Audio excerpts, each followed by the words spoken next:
হয়, মই বৰ্তমান উপস্থিত আছোঁ বৰপেটা জিলাৰ সৰ্থেবাৰী ৰাজচক্ৰৰ অধীনৰ চতলা গাঁৱত। আৰু চতলা গাঁৱত মা মনসা মন্দিৰ আচলতে চানবৰে দেখুৱাব। ইয়াৰ হৈছে মা মনসা মন্দিৰৰ চৌপাশৰ পৰিৱেশ।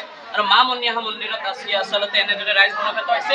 আৰু মোৰ পিছফালে থকা এই যি পুখুৰীটো দেখিছে, এই পুখুৰীটো কদমালীয়ে দিলীপ বড়ো আৰু আন এজন প্ৰবীণ বড়ো নামৰ দুজন লোকৰ যি অভিসন্ধিত এই মাটিটো দখল কৰাৰ যি অভিযোগ উত্থাপন হৈছে, এয়া আচলতে সৰ্থেবাৰী ৰাজচক্ৰ বিষয়াৰ দিনতো আচলতে পূৰ্বৰে পৰা এই মাটিডোখৰ যি দখলৰ সংক্ৰান্তত যে সৰ্থেবাৰী ৰাজচক্ৰক বিষয়াক যি অভিযোগ দিছিলে, আচলতে লিখিত অভিযোগ দিছিলে। আৰু সেই অভিযোগৰ ক্ষেত্ৰতো ৰাইজে ন্যায় নোপোৱাৰ, চতলা গাঁৱৰ ৰাইজে ন্যায় নোপোৱাৰ যি অভিযোগ উত্থাপন কৰিছে, এই অভিযোগ যদি সঁচা হয়, এই অভিযোগৰ ক্ষেত্ৰত আচলতে অসম চৰকাৰৰ মুখ্যমন্ত্ৰী ডক্টৰ হিমন্ত বিশ্ব শৰ্মাই কি ভূমিকা গ্ৰহণ কৰে সেয়া হ'ব লক্ষণীয়।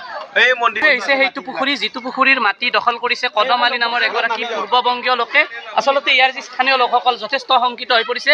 স্থানীয় জনজাতীয় যি বড়ো লোকসকলৰ যি আচলতে তেখেতসকলৰ যি ভূমি, আচলতে যি স্থায়ী বাসিন্দা, তেওঁলোকে যি মা মনসা মন্দিৰত 91 বছৰ ধৰি আচলতে যি পূজা সেৱা কৰি আছে।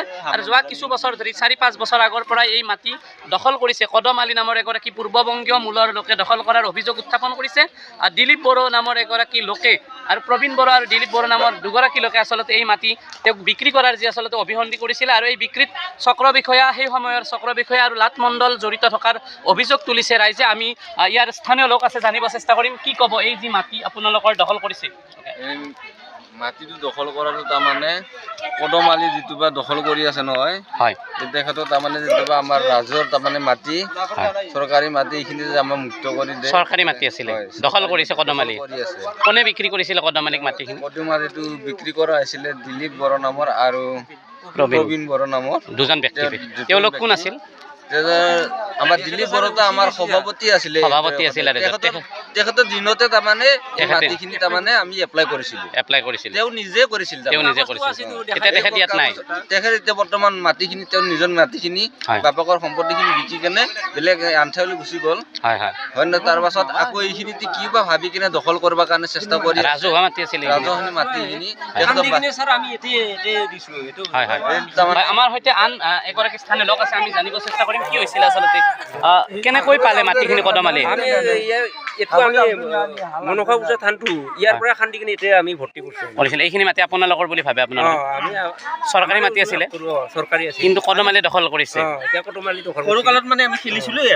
হয়, আচলতে যি ইয়াৰ স্থানীয় লোক আছে, আমি স্থানীয় লোকসকলৰ পৰা জানিব চেষ্টা কৰিম। কি ক'ব এই যে কদমালী দখল কৰিলে, কেনেকৈ দখল কৰিলে? দখল মানে এতিয়া বৰ্তমান এই দখল কৰিলে কেনেকুৱা, তাৰমানে সিহঁতে কিবা এটা আলোচনা আছিলে বা সুদৰ বিষয়ে বা কিবা ভাৰ লোৱাৰ এনেকুৱা বিষয়ত তাৰমানে পইচা পাতি দিছিলে।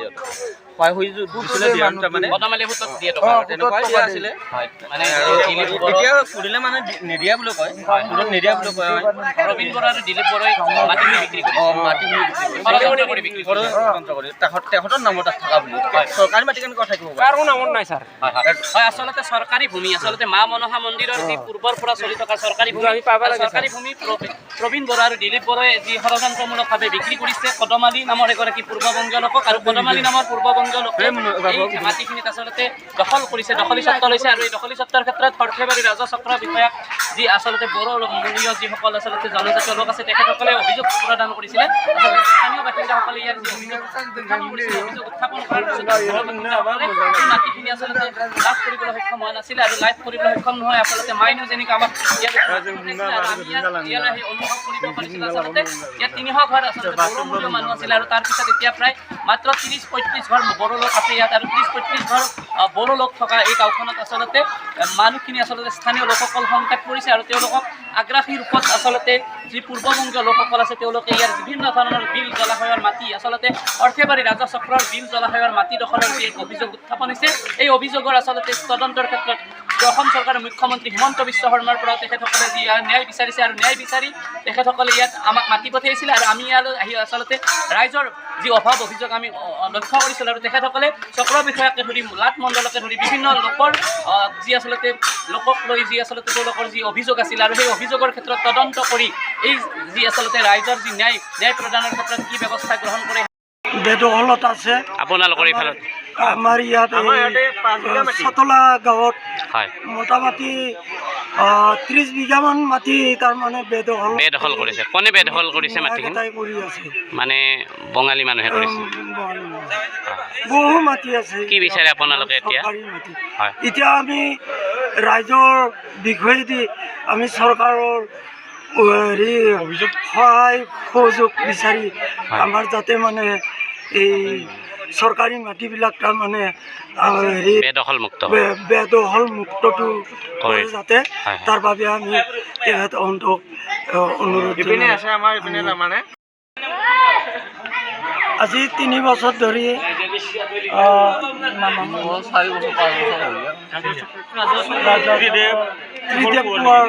ত্ৰিদীপ কুমাৰ কোঁৱৰৰ দিনৰ পৰাই মানে আমি অভিযোগ দি আছিলোঁ। ত্ৰিদীপ কুমাৰ কোঁৱৰৰ দিনৰ পৰা? হয়, তাৰ পৰা আমি অভিযোগ দি মানে কোনো ধৰণৰ সঁহাৰি পোৱা নাই। মানে তেখেতে হিয়াৰিঙতো মাতিছিলে, হিয়াৰিঙত হোৱা বুলি ক'লে তেখেতে। ত্ৰিদীপ কুমাৰ কোন আছিল? কোঁৱৰ। কোন আছিল তেখেত? চক্ৰ বিষয়া আছিলে। তেখেতৰ সময়ৰ পৰা গুৰুত্ব পোৱা নাই আপোনালোকে? কোনো ধৰণৰ মানে সঁহাৰি পোৱা নাই। হয় হয়। ৰাইজে গৈছিল আপোনালোকে? ৰাইজ কৈছিলোঁ, ৰাইজে যাই পেলাই তেওঁ একবাৰ হোৱা বুলি ক'লা আৰু হিয়াৰিঙত মাতিলে, হিয়াৰিঙতো গ'লোঁ। হয় হয়। কেছ হৈছিল নেকি এইটো? কেছ হোৱা নাই। হিয়াৰিং হৈছিলে এনে? হিয়াৰিং তাৰপিছত আমাৰ মাটিখিনি পুতিব দিলে। হয় পুতিলোঁ। হয়। 15-16 গাড়ীমান মাটি পেলাই পেলাই হয়। মানে কেনেকুৱা বন্ধ হ'ল সেইটো কিবা ইয়াতো চক্ৰান্ত আছে, নহ'লেতো এনেকুৱা বন্ধ নহয়। কোনে কৰিছে চক্ৰান্তটো? কদমালিয়ে কৰিলে। কাৰ লগত লগ হৈ কৰিছে? চক্ৰ বিষয়াৰ লগত লগ হৈ। কদমালিক কোনে বিক্ৰী কৰা বুলি কৈছে মাটিখিনি? মাটিখিনি দিলীপ বৰা আৰু কি আছে প্ৰবীণ বৰাই বিক্ৰী কৰিছে। আপোনালোকৰ মা মনসা মন্দিৰৰ মাটি আছিলে?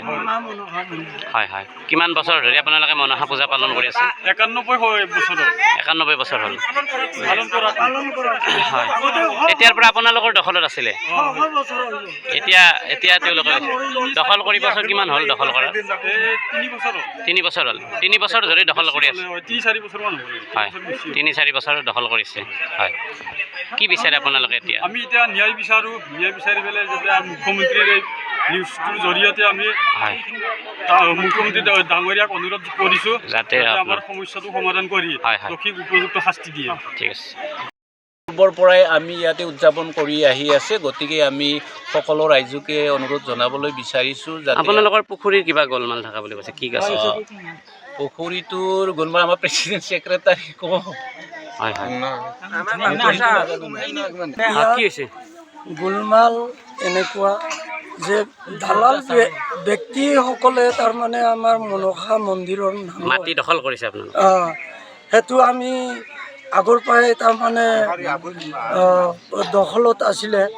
সেই দখলটো তাৰমানে দালাল ব্যক্তিয়ে তাৰমানে হেৰি পইচা পাতি লৈ আমাক দুৰ্বলতা চিন্তা।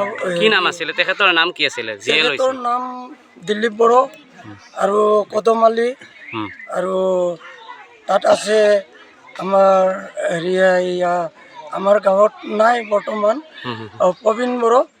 তেখেত আহোঁতে বিক্ৰী কৰিছে। তেখেত আহোঁতৰ মাটি বুলি কয়। দন দেখাই তাৰমানে সিহঁতে ৰাইজক তাৰমানে ভয় দেখুৱাই বিক্ৰী কৰি দিছে কদমালিত। তাত বিক্ৰী কৰিছে? কোনে বিক্ৰী কৰিছে? প্ৰবীণ বড়ো আৰু দিলীপ বড়ো। দিলীপ বড়ো আৰু প্ৰবীণ বড়ো। তেখেতসকল আপোনালোকৰ গাঁৱৰে আছিলে? নাই, প্ৰবীণ বড়োৱে আমাৰ গাঁৱৰ নাই। হয়। দিলীপ বড়োৱে আছিলে। প্ৰেচিডেণ্টো আছিলে গাঁৱৰে। ইয়ে তাৰমানে মাটিৰ কাৰণে হেৰি কৰিছিলে, এপ্লাই কৰিছিলে, নিজে লাগিছিলে। লগাৰ পিছত তাৰমানে নিজে তাৰমানে আকৌ বিক্ৰী কৰি দিছে। কিহৰ কাৰণে বিক্ৰী কৰিলে? মানে দিলীপ বড়োৱে কৰিছে এইটো? আমি ইমান সৰু কালৰ পৰা মানে ইয়াতে তাৰমানে আমি চিকা খেলাইছিলোঁ। চিকা মানে কি গোলা খেলা, ৰেডিঅ' খেল এনেকুৱা খেলিছিলোঁ আমি সৰু কালত। আপোনালোকৰ ৰাইজৰ আছিল মাটিখিনি? ৰাইজৰ আছিল, দখল আছিল। এইবোৰ পুখুৰী নাছিল তো তেতিয়া। হয় হয়। এতিয়া পুখুৰী তাৰমানে পুখুৰী ৰাইজৰ যেতিয়া মনসা মন্দিৰটো দিবৰ কাৰণে তাৰমানে পথাৰৰ লগত সমানে আছিলে। হয়। এতিয়া আপোনালোকৰ মন্দিৰৰ মাটি বেদখল কৰিছে? বেদখল কৰিছে। কোনে বেদখল কৰিছে এতিয়া? বেদখল মানে এতিয়া বিক্ৰী কৰাৰ কাৰণে ইও কিনিলে কদমালিয়ে। কদমালি কিনিছে? কদমালি কিনি কেনে এতিয়া দখল কৰাটো হৈ আছে। চৰকাৰী মাটি কেনেকুৱা দখল কৰিব? চৰকাৰী মাটি আছিলে, আপোনালোকৰ ৰাইজৰ দখলত আছিলে? ৰাইজৰ দখলতে আছিলে। আগতে ইয়ে খাই আছিলে তাৰমানে পুখুৰী খান্দি কেনে যেতিয়া মাটি ইয়াতে দিছিলে মন্দিৰত, ইয়াৰ পৰা কাটি আনি কেনে তাৰপিছত তাৰমানে দিয়াৰ পিছত তাৰমানে ইহঁতে চক্ৰান্ত কৰি কেনে বিক্ৰী কৰি দিলে। হয়। ইহঁতে কিহৰ কাৰণে বিক্ৰী কৰিলে এইটো আমি নাজানো নহয়। ৰাইজৰ তাতে আছে। ৰাইজৰ মাটি এইটো ইহে দখল খাই আছিলে, ধৰি লওক ঠিকাত লৈ আছিলে ইহে কৰিব লাগিছিল বিক্ৰী কৰিলে। মোৰ মাটি বোলে ইহে ইয়াত হেৰি আছিলে না, হয় হয় ঠিক আছে। ই নকৰিলে। আপোনালোকে চক্ৰ বিষয়াক অভিযোগ দিছিলে? ইয়াৰ SDC অফিচত অভিযোগ দিছিলে? দিছিলোঁ। হয়। 3 বছৰ আজি 3 বছৰ কি অভিযোগ, কি অফিচ পৰে আপোনালোকৰ? চক্ৰ বিষয়া সৰ্থেবাৰী ৰাজহ চক্ৰ না সৰ্থেবাৰী ৰাজহ চক্ৰ পৰে আপোনালোকৰ? অভিযোগ দিয়া হৈছিলে? অভিযোগ দিয়া হৈছে 3 বছৰ হ'ল আজি। কিন্তু একো কৰা নাই মানে? একো মানে কোনো ফালৰ পৰা আমি সঁহাৰি পোৱা নাই। সঁহাৰি পোৱা নাই আপোনালোকে? যোৱা বছৰ মাটি পেলাইছিলে, হয়। মাটি পেলাই এবাৰ চক্ৰ বিহৰ পৰাও অৰ্ডাৰ দিছিলে, মাটি পেলাইছিলো, ৰাইজক দিছিলে আপোনালোকে? 16-17 গাড়ীমান পেলাইছিলো। হয় হয়। হঠাৎ কি বন্ধ কৰিলে? কোনে বন্ধ কৰি দিছিল? মাজিৰ পৰা, মাছ দিয়াৰ পৰা বন্ধ কৰিছে? ক'ৰ পৰা কি বন্ধ হ'ল আমিও নাজানো। হয় হয়। আৰক্ষীয়ে বন্ধ কৰিছে? আৰক্ষী এইকাৰণে পেলাবই দিছিলে। তাৰপিছত আৰু চাৰ্কুলাৰ পৰা তাৰমানে ফোন আহিলে পাছত তাৰমানে বন্ধ কৰি দিলে। বন্ধ কৰি দিছে। এতিয়া আপোনালোক ৰাইজে কি বিচাৰে আপোনালোকে? আমাক ন্যায় বিচাৰে যে আমি পাব লাগিব এইটো মাটি। মনোহা মন্দিৰৰ কাৰণে আপোনালোকক লাগে ঠাইখিনি? হয় ৰাইজৰ কাৰণে সুবিধা হয়। হয় হয়। আমাৰ এইখিনি তাৰমানে ৰাজহুৱা চক্ৰ 5 বিঘা মাটি কৰি দিব লাগে। আচলতে দিলীপ বড়োৱে যি আচলতে কদম আলিক মাটি বিক্ৰী কৰিছিলে আৰু কদম আলিক মাটি বিক্ৰী কৰিছিলে। আচলতে মাটিখিনি আছিলে ৰাজহুৱা মাটি বুলি কৈছে, চৰকাৰী মাটি বুলি কৈছে। আৰু চৰকাৰী মাটিখিনি ৰাইজে বছৰ বছৰ ধৰি দখল কৰি আছিলে। আৰু ৰাইজে বছৰ বছৰ ধৰি দখল কৰাৰ পিছতো আচলতে সৰ্থেবাৰী ৰাজহ চক্ৰ বিষয়াৰ ফালৰ পৰা কোনো ধৰণৰ ৰাইজক গুৰুত্ব দিয়া হোৱা নাছিলে বুলি অভিযোগ কৰিছে ৰাইজে। আৰু এই অভিযোগ যদি সঁচা হয়, আচলতে কদম আলিৰ ক্ষেত্ৰত অসম চৰকাৰৰ মুখ্যমন্ত্ৰী ডক্টৰ হিমন্ত বিশ্ব শৰ্মাই আচলতে যি সময়ত সত্ৰৰ মাটি বেদখল বা বিভিন্ন ধৰণৰ মঠ মন্দিৰৰ মাটি বেদখলক লৈ আচলতে যি ধৰণৰ চৰকাৰখন হস্তম হৈছে, বিজেপি চৰকাৰখন হস্তম হৈছে, তেনে ক্ষেত্ৰত এই ঠাইৰ আচলতে বৰপেটা জিলাৰ চটলাৰ যি সৰ্থেবাৰী ৰাজহ চক্ৰৰ অধীনৰ এই যি চটলাৰ যি বড়ো চুবুৰী আছে, চটলাৰ বড়ো চুবুৰীৰ লোকসকলে আচলতে ন্যায় বিচাৰি হাবা ধৰি খাবলগীয়া হৈছে। ৰাজহ চক্ৰ বিষয়াৰ অফিচলৈ গৈও তেখেতসকলে ইয়াত নিৰাশ মনেৰে ঘূৰি আহিব লগা হৈছে। তেখেতসকলে বিচাৰিছে এই মাটিখিনি তেখেতসকলক ৰাইজক দিয়ক। আৰু সেই ৰাইজক ইয়াৰ ক্ষেত্ৰত আচলতে অসম চৰকাৰৰ মুখ্যমন্ত্ৰী ডক্টৰ হিমন্ত বিশ্ব শৰ্মাই কি ভূমিকা গ্ৰহণ কৰে সেয়া হ'ব পৰৱৰ্তী সময়ত লক্ষণীয়। বৰপেটাৰ পৰা পিংকুমণি ৰায়চৌধুৰীৰ প্ৰতিবেদন, মাই নিউজ এনি।